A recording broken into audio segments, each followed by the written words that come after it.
Hola, ¿qué tal? Mi nombre es Diego Torres, ayudante de segunda de la Cátedra de Dispositivos Electrónicos, y en el video de hoy vamos a tratar cuestiones sobre la polarización de transistores bipolares.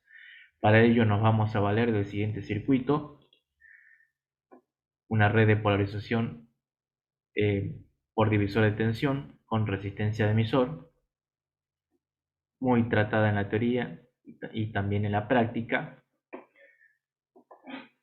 Así que ahora vamos a hacernos las siguientes preguntas. ¿Qué pasa si modifico el valor de RC? ¿Puedo colocar cualquier valor de RC? ¿A qué me refiero de qué pasa si modifico tal valor? Como estamos hablando de polarización, vamos a analizar qué pasa con, por ejemplo, la corriente de colector y la tensión colector-emisor si nosotros vamos modificando diferentes parámetros del circuito o elementos, como por ejemplo la resistencia de colector, la resistencia de emisor, las resistencias de base, etcétera. Para ello nos podemos valer de las ecuaciones mismas que salen del circuito. Si se cumple esta condición, que la resistencia de base 2 sea menor al 10% de beta por RE, resulta que la tensión de colector se puede calcular de forma aproximada, la corriente de colector, mejor dicho, se puede calcular de forma aproximada mediante esta expresión, donde la tensión de base sería la tensión que aporta directamente el divisor de tensión. Estas ecuaciones, por supuesto, son considerando una fuente de alimentación positiva, porque también podríamos polarizar el circuito con una fuente de alimentación negativa, como ya vamos a ver más adelante. Y la tensión colector-emisor viene dada por esta otra expresión. Fíjese que si analizamos estas ecuaciones, vemos claramente que si modificamos RC, teóricamente el valor de IC no debería alterarse porque no depende de ese valor. Sin embargo, la tensión de colector-emisor sí depende del valor de RC, así que esta sí se vería alterada, este parámetro. Vamos a ver si esto es cierto. Este circuito está proyectado para que más o menos el punto de trabajo se ubique en el centro de la recta de carga, que para este caso la fuente de alimentación son 12 volts, entonces la tensión colector emisor sería de aproximadamente 6 volts, también está proyectado para una corriente de colector de 4 mA.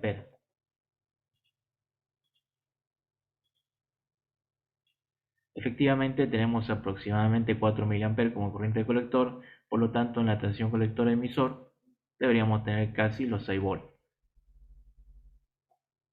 Bueno, si modificamos la resistencia de colector, que en este caso está en 1200 ohms, la llevamos por ejemplo a 100 ohms,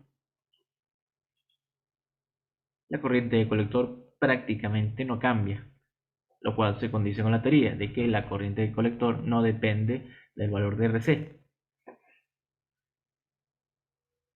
Ahora, ¿qué pasa si nos vamos muy por encima? Por ejemplo, 3 kilo ohms. La corriente de colector ahora sí fluctuó significativamente y pasa otro detalle interesante. Fíjense en la tensión colector-emisor. El valor de la tensión colector-emisor de saturación para transistores de pequeña señal como este que estamos analizando normalmente está entre 0,1 y 0,3 volt. Por lo tanto, podríamos decir que este dispositivo ha quedado saturado, es decir, salió de la región activa, salió de la región donde el colector se comporta como fuente de corriente constante. ¿Por qué decimos que se comporta como fuente de corriente constante? Y, por ejemplo, si nosotros mantenemos al transistor con una tensión colector-emisor tal que se ubique dentro de la región activa, por ejemplo, llevamos a 1800, la corriente de colector no cambia, pero sí la tensión colector-emisor. Sin embargo, todavía el transistor se mantiene en la región activa.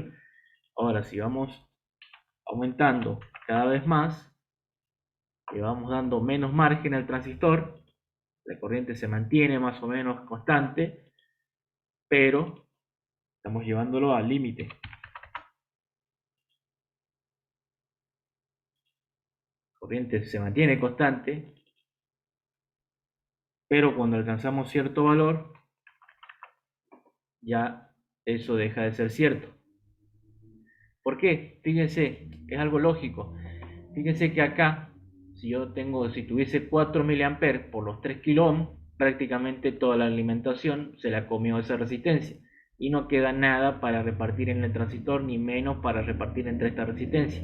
Si no hay tensión acá, entre colector y emisor, el transistor no funciona. O al menos no funciona como fuente de corriente. Sí o sí tiene que haber acá un valor de tensión tal que el dispositivo trabaje en la región activa. Si no, no funciona como fuente de corriente. Entonces el valor de RC máximo está limitado por la alimentación y por el resto del circuito. El valor máximo que puede tomar RC tal que se siga comportando como fuente de corriente constante. Volvamos todos sus valores a su valor original. Y fíjense otro detalle más, es que la corriente de cuando modificamos la resistencia de colector, hay una pequeña variación de la corriente de colector. ¿Eso a qué se debe? A que el transistor no es un dispositivo ideal. Es decir, que si bien nosotros dijimos que se comporta como fuente de corriente, el colector, solamente el terminal de colector, eso no es tan así. Depende un poco, es una fuente real que depende un poco de la tensión en bornes que haya en esa fuente de corriente. En este caso, entre los bornes colector emisor o colector y más. Entonces, si la corriente fluctúa un poco, se debe a eso. Acuérdense del efecto Early.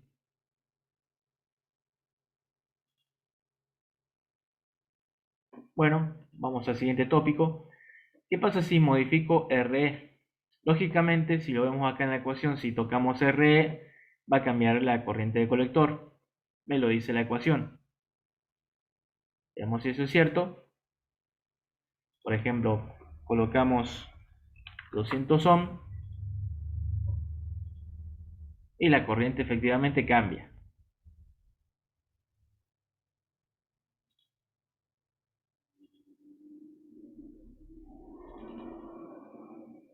Ponemos todo su valor original. ¿Qué pasa si modifico el valor de RB1 o RB2? Es decir, ¿qué pasa si altero el divisor de tensión? Acá, por ejemplo, en vez de 820, pongámosle 1 kilo ohm. La corriente de colector también cambia. Si tocamos el valor de RB1, también va a cambiar.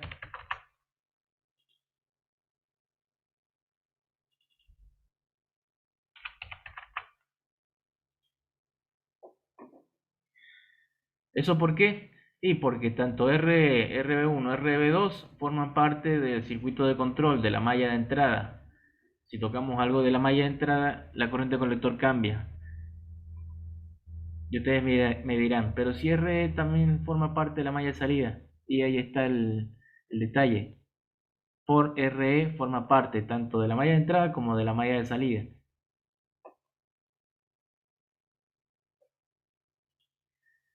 Ahora, ¿qué pasa si cambio el transistor por otro de distinta beta?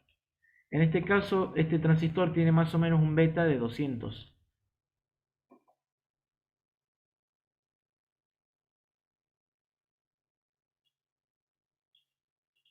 Si cambio el dispositivo por otro, por ejemplo, no sé, cualquiera que esté acá en la lista,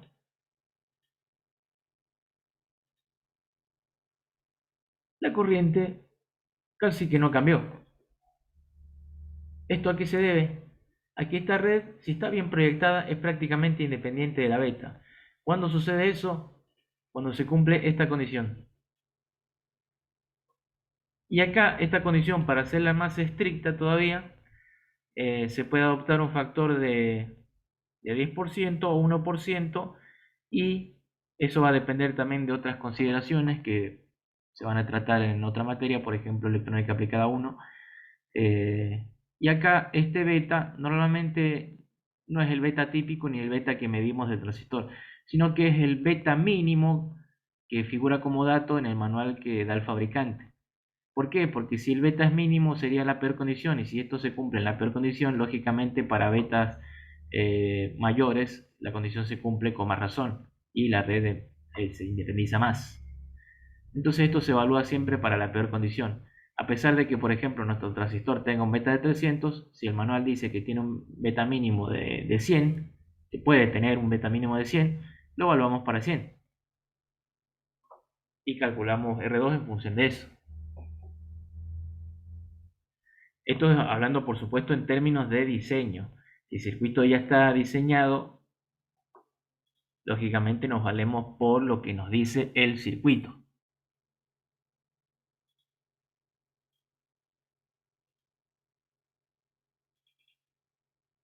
Por ejemplo, acá podemos colocar un BC548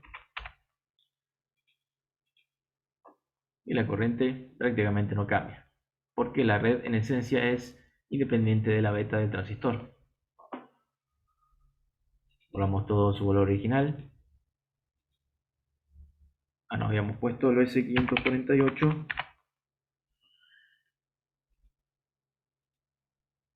Fíjense, no cambia casi. Volvamos todo su valor original.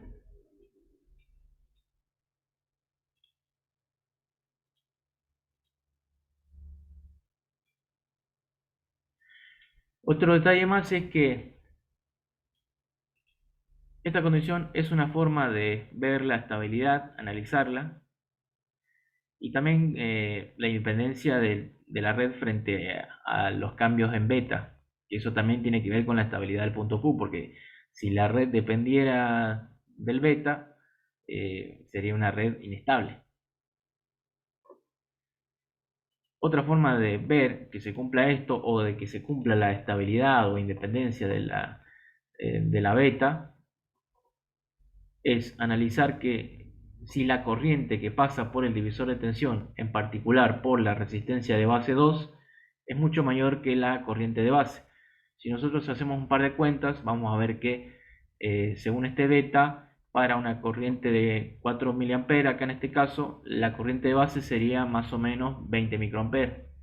Entonces, con que la corriente por esta resistencia sea mucho mayor que esos 20 microamperes, cuanto mucho mayor, y por lo menos unas 10 veces, la red sería bastante estable. Mientras más se cumpla esa condición, más estable va a ser la red, más independiente de la beta. Veamos si eso es cierto. Tenemos una corriente por la resistencia RB2 de aproximadamente 2,32 mA, valor que es más de 100 veces el valor de la corriente de base. Por lo tanto, esta red es estable a rajatabla.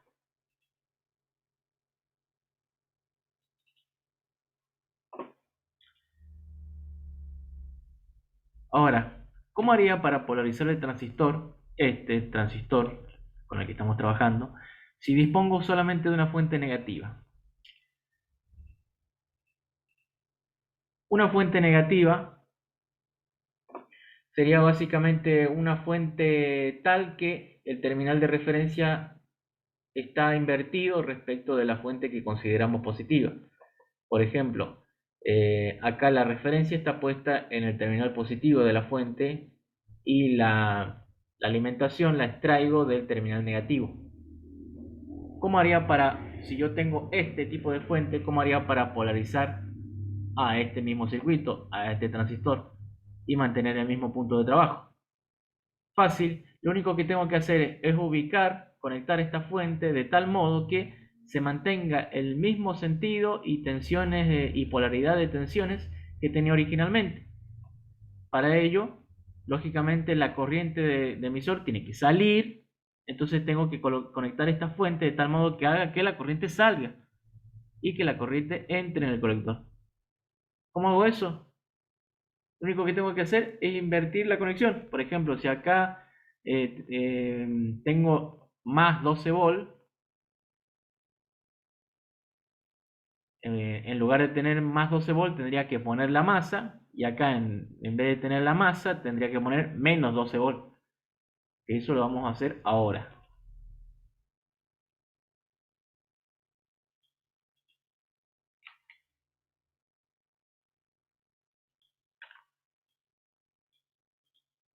Invertimos.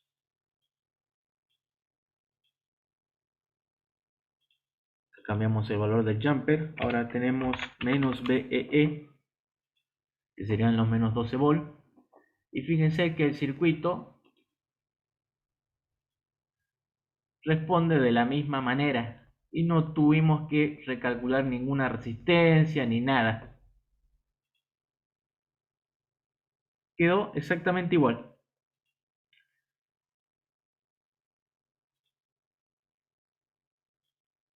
Simplemente con invertir conexiones.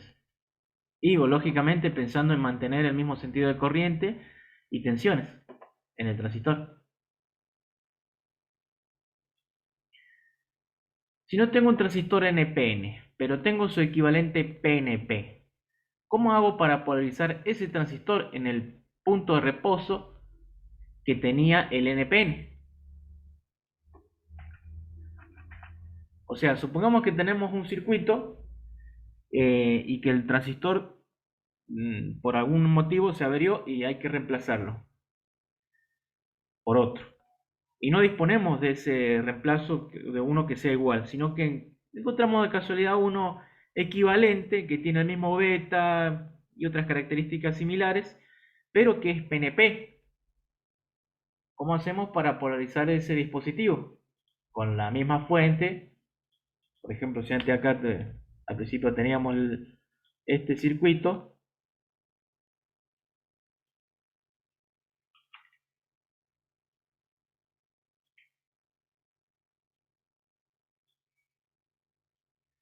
tenemos este circuito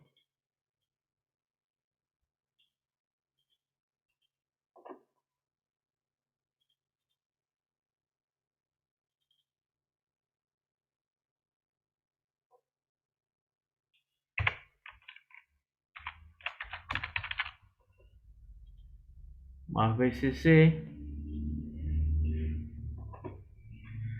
Por ejemplo, si queremos mantener todo exactamente igual, acá el equivalente de este sería, eh, ahí lo reemplazamos, tendría que ir exactamente la misma posición que la anterior, fíjense, pero ahora cambia el sentido de la corriente y el equivalente de este es el 2N2907.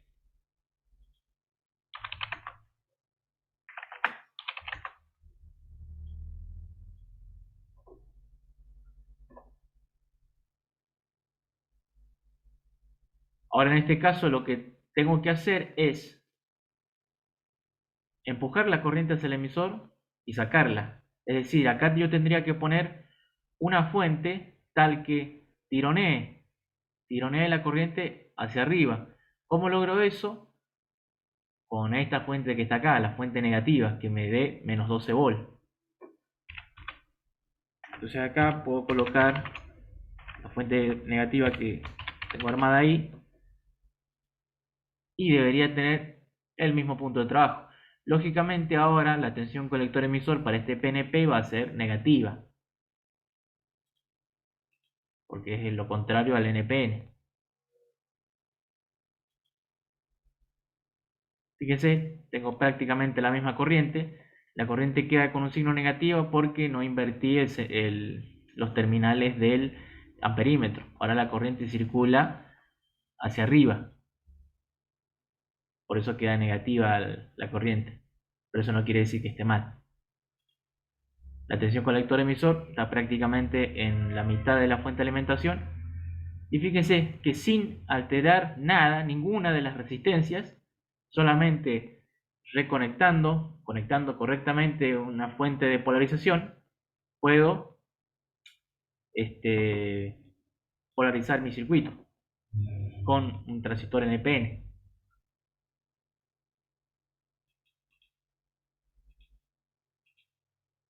Ahora, ¿qué pasa si lo quiero hacer con fuente positiva? Bueno, tengo que hacer lo mismo, invertir los papeles, en vez de acá conectar la fuente, acá puedo conectar directamente los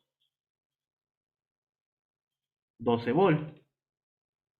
Entonces acá tendría los más 12 volt inyectados ahora por el emisor. Vemos la corriente y está todo igual. Y no tuve que recalcular ninguna resistencia ni ninguna otra cosa más. Así de sencillo. Bueno, espero que este video les sirva. Hasta luego.